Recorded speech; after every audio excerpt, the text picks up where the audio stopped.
Hello, welcome back to the Dragon course. In this chapter, we're going to be looking at the fourth move Queen takes d4 and fifth move f3 after Knight takes d4. So positions we're going to be talking about arise from moves e4 c5, Knight f3 d6, and now d4 cd and Queen takes d4 instead of the usual Knight takes. And after Knight d4, Knight f6, you're going to be also taking a look at the move f3 instead of the usual move Knight to c3.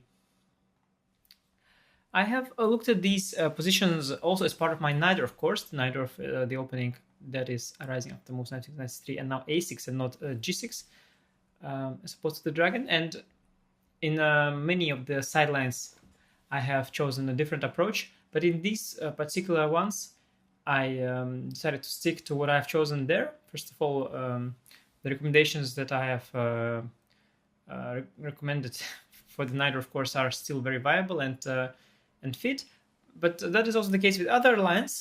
Here the issue was that I didn't really see the need to recommend anything else. I think the lines that I recommended there are fitting very well with the dragon repertoire, in some cases even more so than in the Najdorf repertoire, because the bishop will still come to g7, and also I didn't really want to recommend something else just for the sake of recommending something else. I think I've chosen pretty good systems that time, and I decided to stick to it this time as well. So let's just jump ahead and take a look. If you incidentally had a look at that through my Najdorf course, then probably there is very little new you will gain here, but still maybe this time while I'll be explaining the positions, some new thoughts come into my head or not. We'll see. Queen takes d4. We'll look at that first. Now knight c6. It's also possible to start with knight f6. The differences are very subtle, so I propose starting with knight c6, hitting the queen. And now white has two options. Queen e3 is the very modern, very modern approach, but now this is a good case of how the sideline is even more harmless against the dragon player than against the Najdorf player, because here we play g6, develop the bishop to g7, and we sort of are really familiar with the structure already, and it would be very strange for white to justify why he has chosen this awkward piece development as opposed to just going for the mainline dragon. Let's nonetheless look at these positions. So here white can play bishop e2 or bishop c4. If bishop 2, we go bishop g7. Bishop h6 doesn't win material because after queen c3 the rook is also hanging. Bishop g7, castle, knight f6, h3. White sooner or later goes h3, stopping bishop g4, castle, and now there are a few options. White goes for the Marcoussis setup, which is the Marcoussis bind, so-called c4. We've got to move queen b6. We are quite happy with the endgame in the Marcoussis setup. After queen b6 ab, we'll have the a file open, counterplay along the long diagonal. Sometimes knight can reroute itself to c5, open up the bishop, and hit the e4 pawn via c5 as well. And knight c3 is more accurate here. You can play queen e3. Bishop hitting knight d7, but we can also play knight d7 first. That's a little more ambitious. And after queen f4, interesting idea, sort of a thematic idea, giving up the bishop c3, bc, and now f6. We gave up the bishop for the weaknesses c3, c4, and now the c5 outpost is even more beautiful. And having given up the bishop, we are now protecting the dark squares with the pawns, and the king is pretty secure. f6 square guards g5, so queen h4, knight g5 is not there. This is this typical operation, which is a little risky for black, but could be very rewarding if you handle the positions better. Sometimes you just get to win this queenside pawn, especially the c4 pawn is very soft, and things can really go our way. Instead of knight c4, there's also knight c3. Now we play knight b4. It's a clever regroup, hitting the c2 pawn, queen d2, and now b6. Intending to develop the bishop to b7. Often good idea in the structure to develop the bishop to b7, not only e6, which is our go-to square.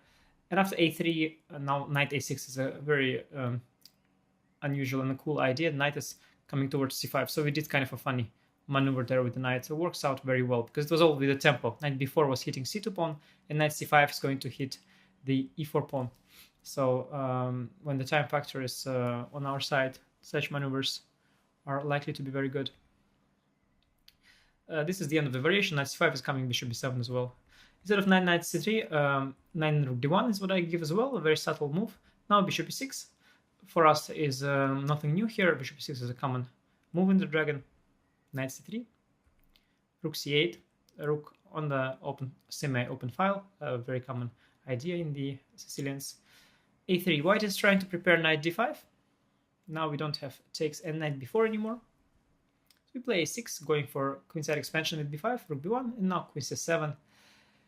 The idea is to prepare for knight d5, and now we take bishop d5 ad and knight to a5, hit the c2 pawn briefly, but mainly we want to plant our knight on c4 and then support it after c3. Well, b5 first here, support the knight on c4 with the b pawn, and after queen b7, the d5 pawn is also going to be quite lonely.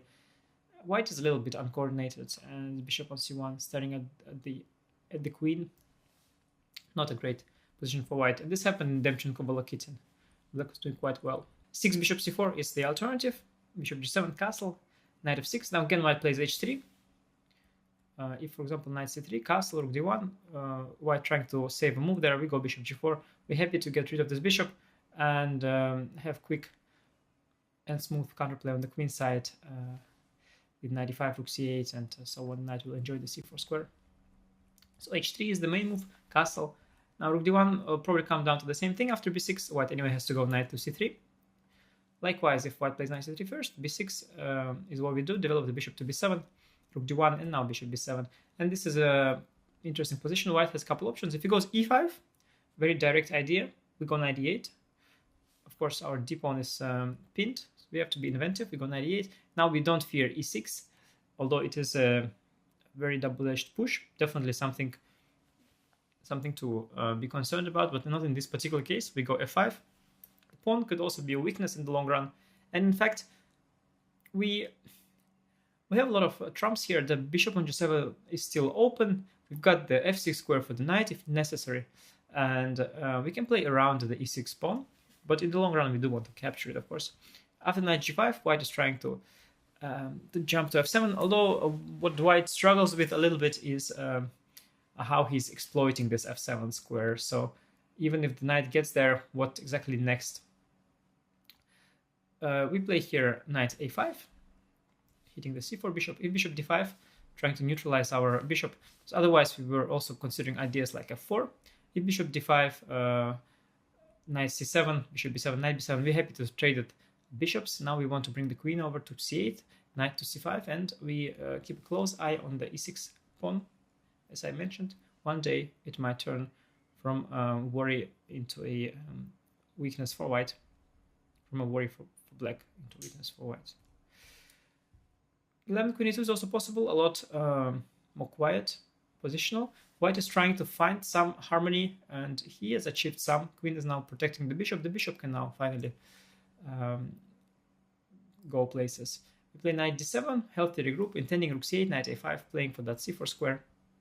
a4 is a typical move, rook c8, rook a3, creative rook lift, trying to protect the knights a little bit more. Knight a5, rook, bishop a2, and now queen to c7, knight c4 is incoming. And after bishop e3, we play a6. Knight b5 was a thing after knight c4, so we play a6 first, and then knight c4 with excellent position, just a very nice dragon position. The bishop is open. We're not going to take the knight. I just wanted to show the bishop is powerful. This bishop is also powerful on b7, and knight c4 is incoming. Pressure along the c file is there as well. That pretty much covers the queen e3 retreat. Again, the reason we are covering it at all is because it's a reasonably popular system on a pretty high level. It's been played by some strong Russian players, but also by Leon Aronian himself. The reason they play it is because they want to avoid well-prepared opponents and try to get a position, a playable position. But of course, from our perspective, we are going for the dragon, and we shouldn't fear such sidelines, and especially at the amateur club level. Definitely playing these unhealthy or not entirely healthy systems is not a great idea for white, because while Leon Aronian might with his creativity and deep understanding of chess still make use of these unusual squares, he might find these strong resources for a regular amateur or club player, though frankly even for a very strong player it's just really hard to justify placement of the queen on this square. Fifth bishop b5 is the old way of playing the system. Bishop d7, and now white used to take on c6, but now there's also a trendy system queen d3 intending Mark's bind.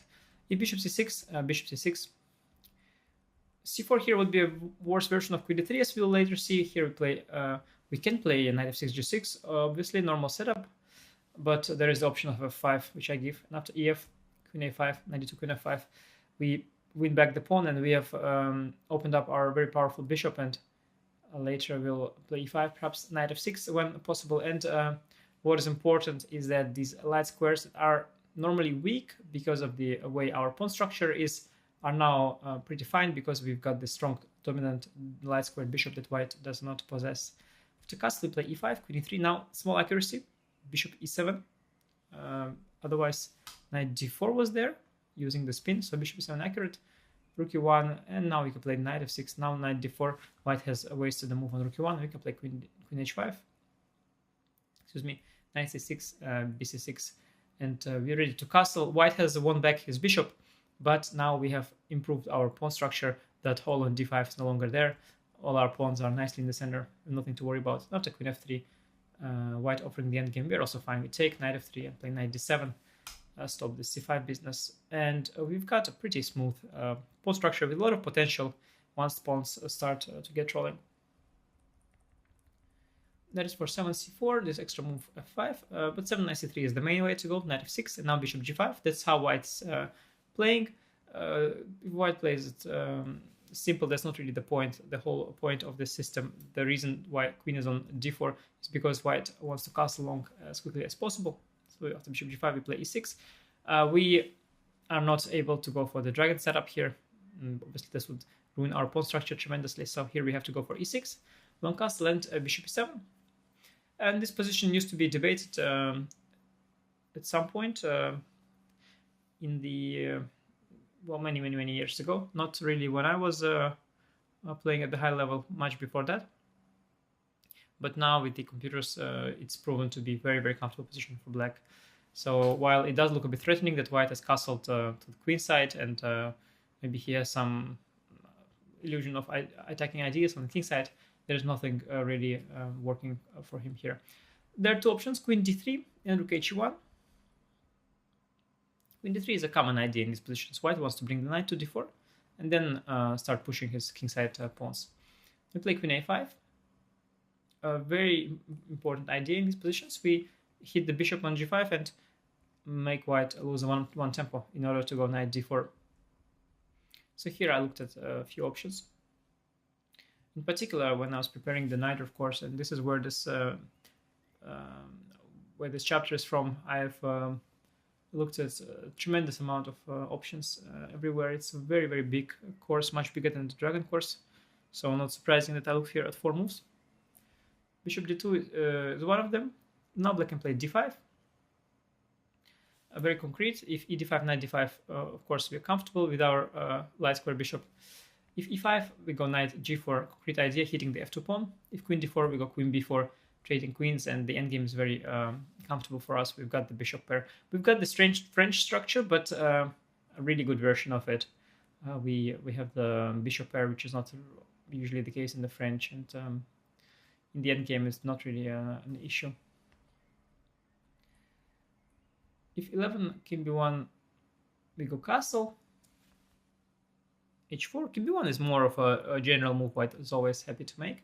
And after h4 we play h6.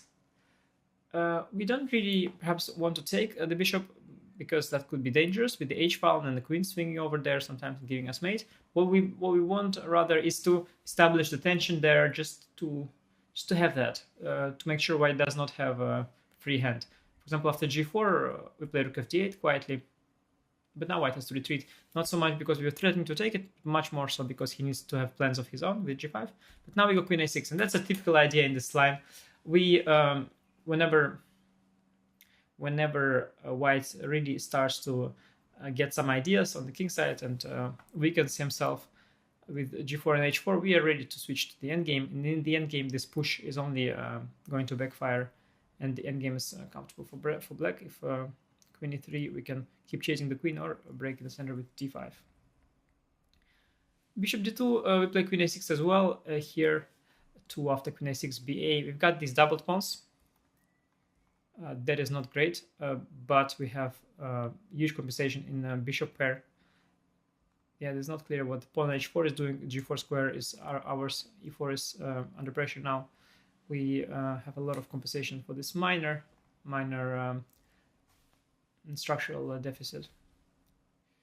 That is for 11 king b1, 11 bishop h4, we castle, knight d4, rook f8, rook h1, rook ac8, and we will transpose to 10 rook h1 system that we'll look at. 10 rook h1 move, excuse me. And the main move I looked at here is the move h4, protecting the bishop and also advancing a little bit the pawn. So trying to kill two birds with one stone. But now we've got h6, bishop f6. We can just take it.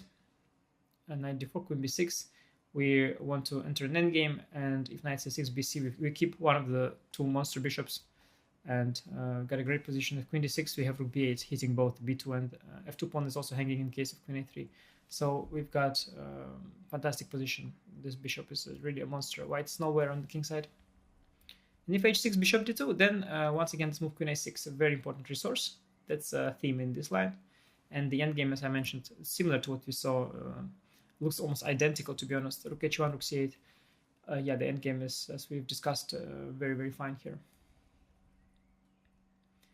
10 rook h1, another order, a short castle. Here there are a lot of moves of like 1000 games with king b1 alone. So at some point it was debated, but just yeah, finally black is just really fine. So if queen d2, it's a very common move with idea knight d4. This is just not very good. We have h6, and the tactics really work for us. If bishop h4, we have knight e4. If I had to pause, excuse me, because I noticed rook takes e4, and now I noticed that bishop e4 doesn't work because of bishop takes e7, queen e7, and knight e4. But black has a strong response in bishop h4 first. And now if knight h4, we have bishop e4, and if rook h4, bishop takes f3, and then the rook will be hanging after that. So important little nuance should have mentioned there. Unfortunately, I did not right now. Bishop h6 doesn't work, the sacrifice. I will just take and knight h7. Standard way to protect the king. Knight slides back to h7. The bishop ready to enter to f6. Currently, bishop g5 is also in there, and king h8, rook g8. Black is just super safe. There's no pieces around the king but other than the queen, it can disturb us. And finally, if 12 bishop f4, we have a strong move e5, and white cannot drop back to e3 because the e4 pawn is hanging. And if bishop g3, the bishop is out of play. Of course, it belongs on this diagonal. And now if knight d7, and the bishop is just stranded. It's also in the way of the pawn. And meanwhile, on the queen side, black is going to be having all the fun with b5, rook c8, and the standard counterplay. In the Sicilian style, sometimes knight jumps to c4, queen to a5, and whatnot. That's for 11 queen d2, which is inaccurate. e5 is a direct attempt. It's been tried a lot, but it doesn't really bring white anything. We take on e5. If knight e5, which is the better move, not to get slightly worse, because queen h4 is the ambitious way of trying to play, but knight e5 is safer. Knight e5, we can take on d4. Queen c7 is also fine. We've got the open d file, so we're not going to get mated. We're going to just trade a bunch of heavy pieces on the d file, but we can also just trade queens, rook d4, rook fc8. Common idea in endgames when you want to bring the king over to play rook fc8, not rook ac8. After rook fc8, white can take on c6, rook c6, knight e4, and now nice sequence e5, rook dd1. Bishop f6 is losing very instructively. We don't recapture on f6, then white would have a very beautiful knight. We take on d4, bishop e7. Of course, 2 pieces for rook is a huge material disadvantage, but there is a concrete continuation that is rook e6. Hitting both, hitting just the bishop, but pinning the knight. And if bishop b4, unpinning the knight, then we repin the knight with rook e8. Now we hit it and pin it. Enough f3, play f5 and win it. So that was I improvised a little song there for you. If 16 rook dd1, we take knight e4, bishop e7, knight f2. And if white enters the 7th rank, we play rook ac8, hit c2 pawn, and we can play rook c6, rook c7. 6c7, of course, not the blunder back rank made after rook 8c7. And if rook d2, 18, we play rook e6. A nice intermezzo. The knight was hanging, but now the bishop is hanging as well. And white, I believe, can equalize. Can play bishop d6, hit the pawn. if knight g4 play h3, but equality is all he will have.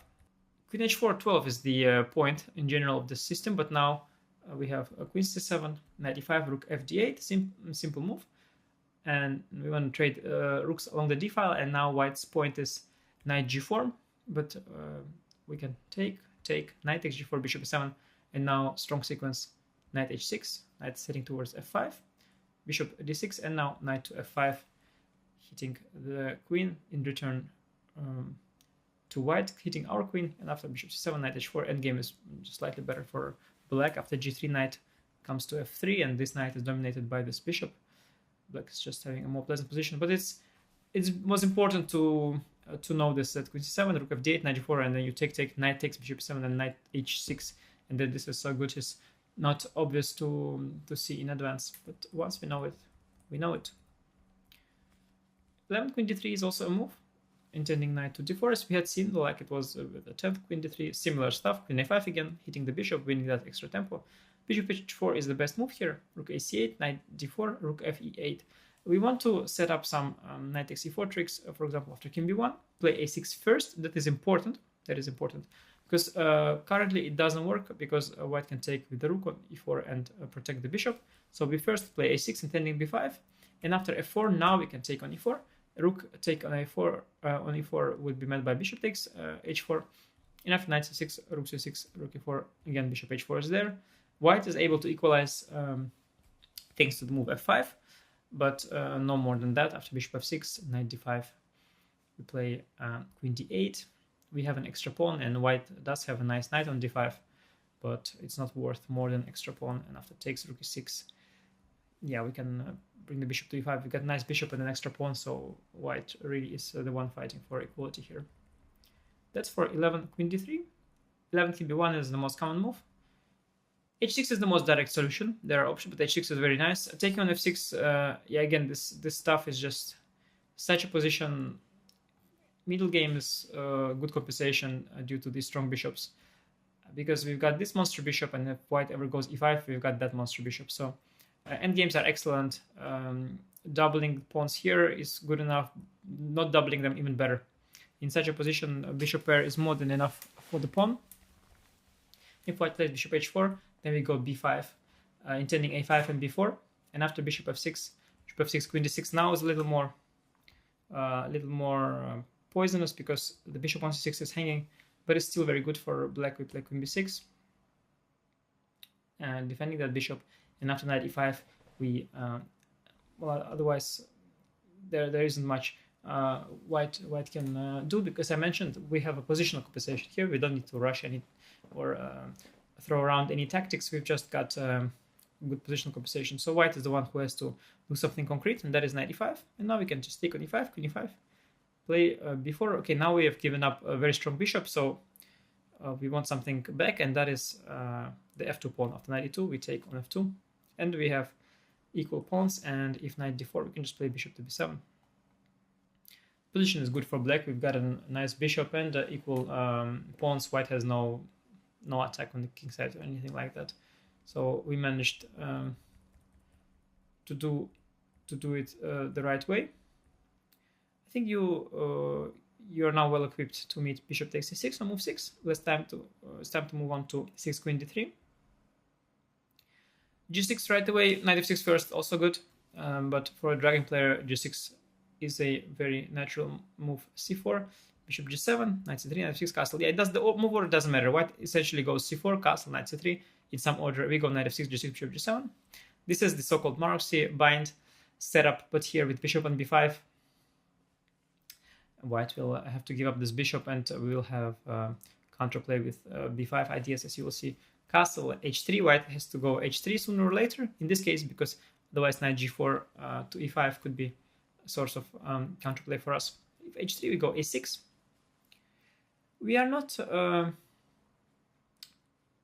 excited to spend a move on a6, but at the same time it will be useful anyway in preparing b5, so that's all right.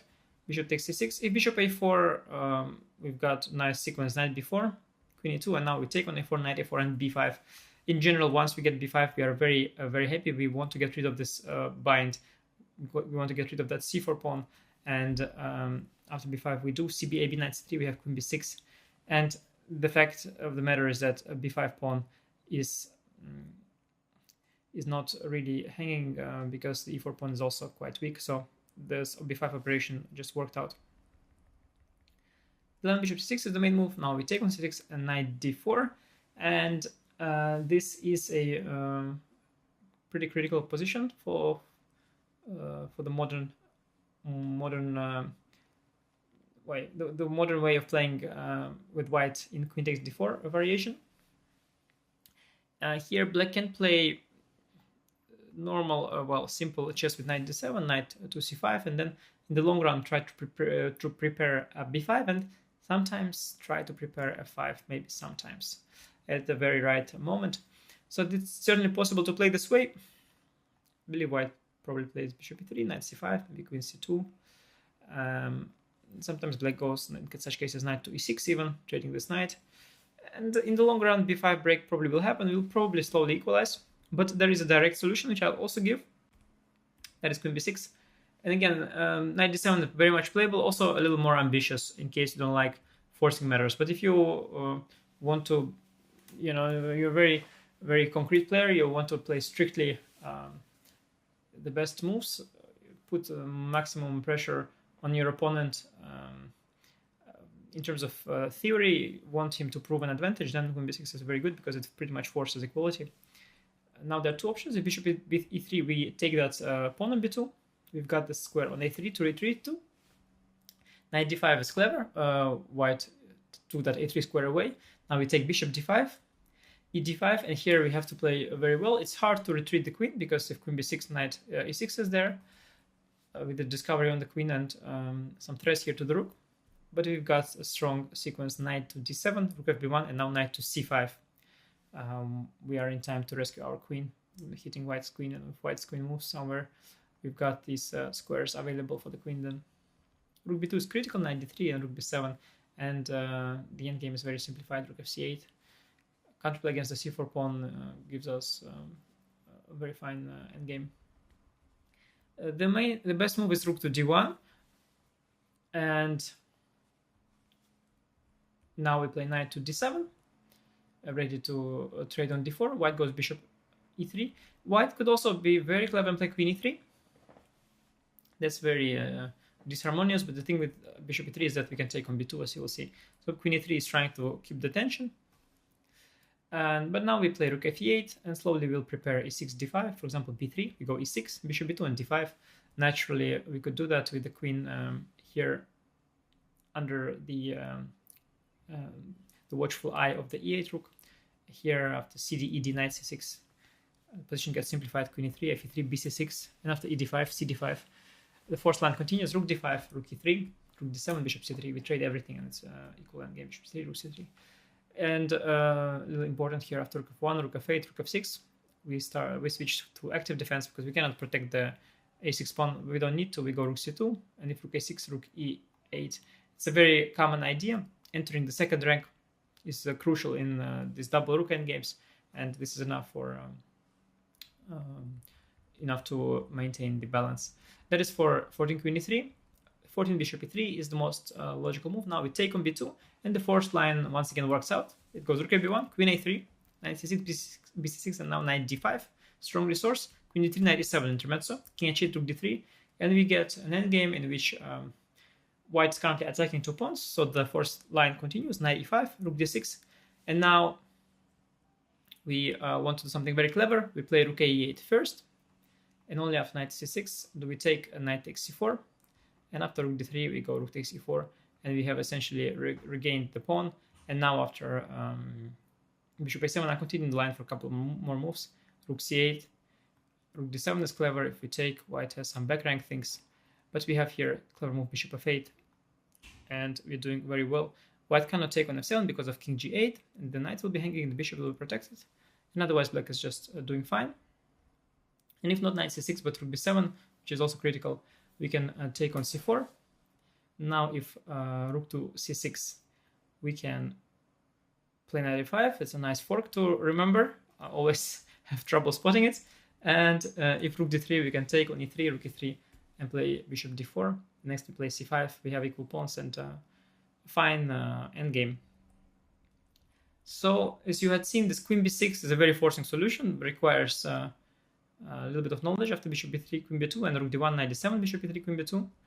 But it works, works by force. So this is the kind of solutions that I'm used to playing at the highest level. You know, when you don't want to give your opponent an inch of advantage as black, you really play this rough. But as I mentioned, if you want to have fun in your chess club, just go knight d7, knight c5. You're going to be fine as well. No need to be so professional. Now I believe it's time for knight takes d4 and f3, because I think we covered queen d4 in great detail. And after knight d4, knight f6, f3. Yeah, here again the same recommendation as in the knight, of course, just because I really like this system, and there isn't another such easy system that I could recommend that I think is a great solution. e5, knight b3, and d5 is the recommendation. After e5, bishop b5 check is also there, but this is a really bad old system. Black plays knight b d7.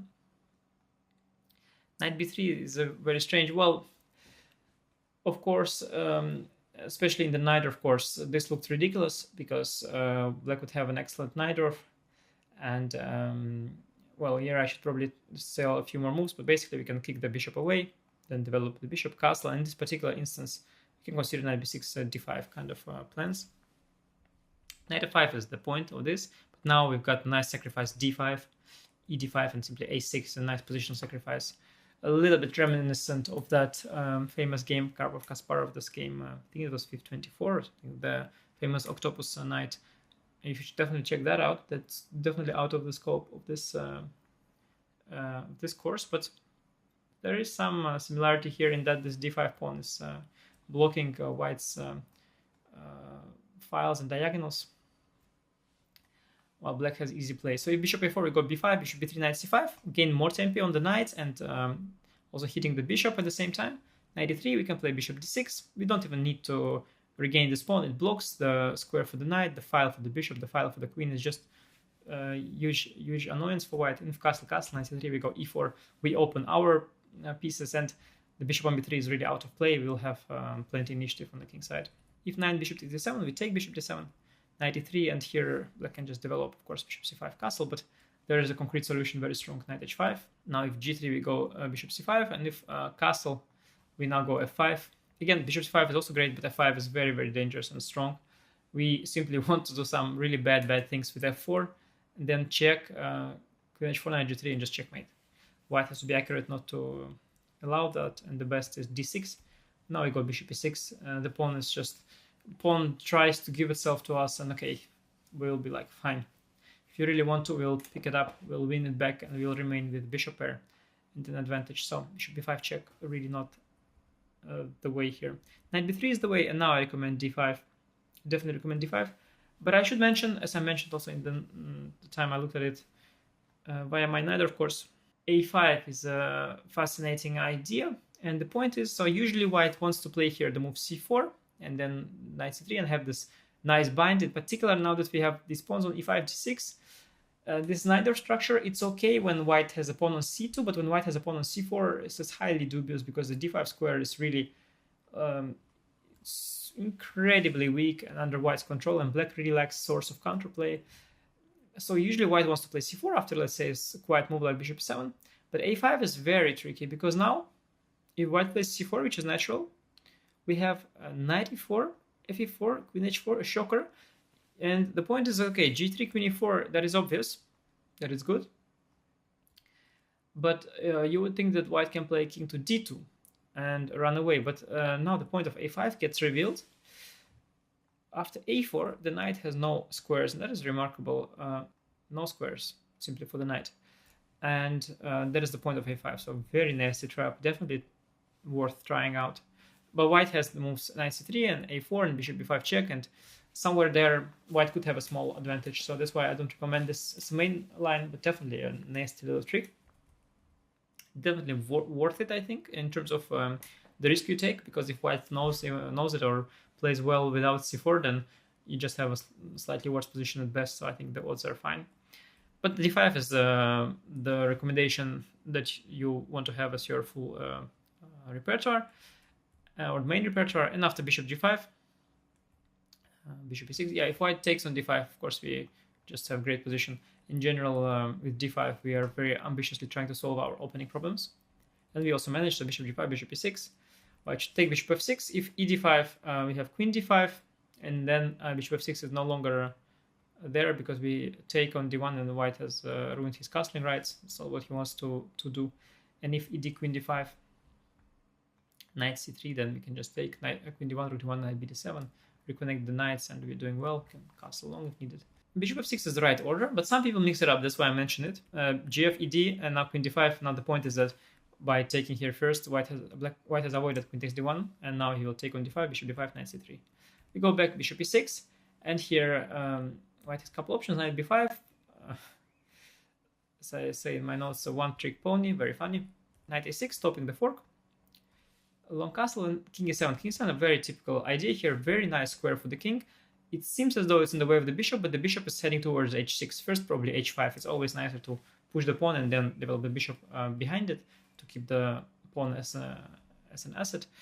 And the king is very comfortable here, especially when the knight is away from the d5 square where it would check us. Long castle first is better. Knight c6.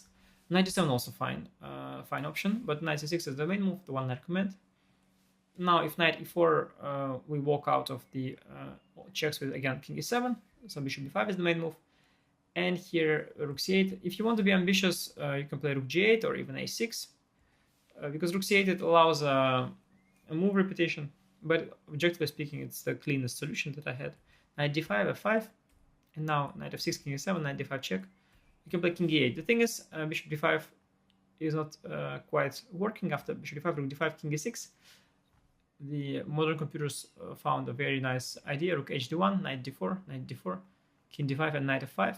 And white's got this positional compensation, this fantastic knight and pawn, and these squares that he will forever dominate on.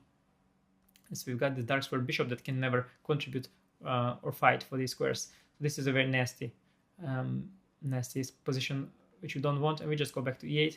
And here I managed to win a very nice game against Hare Krishna. He played knight a5. Hare Krishna even did it without giving me checks. I'm not sure if he was playing for a win, or I think he was also unsure about bishop takes d5. I imagine he didn't see this beautiful exchange sack from afar.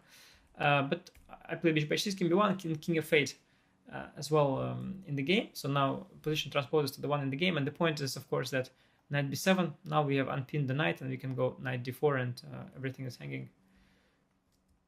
White is in deep trouble, and after king f8, Hari thought for a very, very long time and admitted the fact that he lost to tempi, and then won a very nice game, because long term, if white loses a couple of tempi, especially long term, we are doing very well. We've got the bishop pair, some potential for passed pawn in the center, and really nothing to worry about. King is always safe if needed. The other moves are bishop a4. Well, knight a5 was actually just an inaccuracy, so bishop a4 is one move. Bishop h6, king b1, king f8 is the way to go, intending king g7.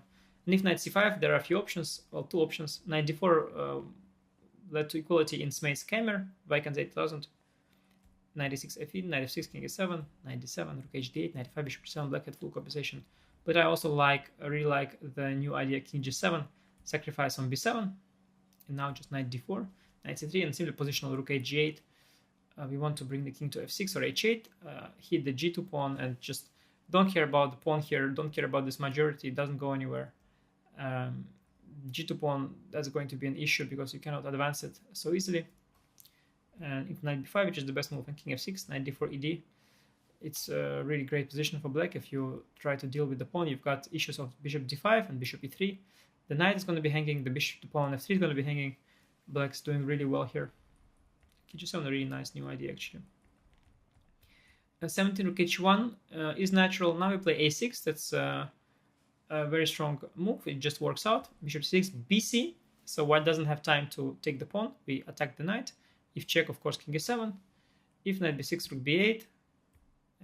Again, we attack the knight. White has no time to take.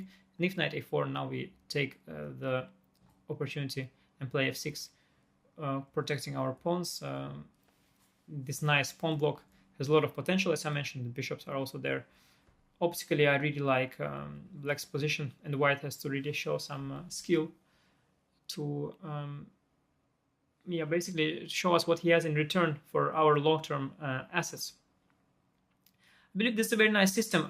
Again, if the small flaw is that there is a move repetition, but if you want to avoid it, perfectly fine. You can play rook g8 or a6 first, play this such a position. If we go too deep here, of course, the white will have ways to also be safe, but if your opponent doesn't know it, or rook g8 first, there is just long-term positional factors that are in our favor, such as bishop pair and decent pawn structure. In fact, a promising pawn structure. Even though they are doubled, they are still quite promising. And this direct squared bishop, which is unopposed, it's gorgeous. And so it is always on white here to prove what he has. I believe that covers the move f3. Yes, you saw not very hard. Also keep in mind that a5 trick with a4. And with that, our journey of 4 queen takes d4 and 5 f3 after knight takes d4 has come to an end. So see you in the next chapter.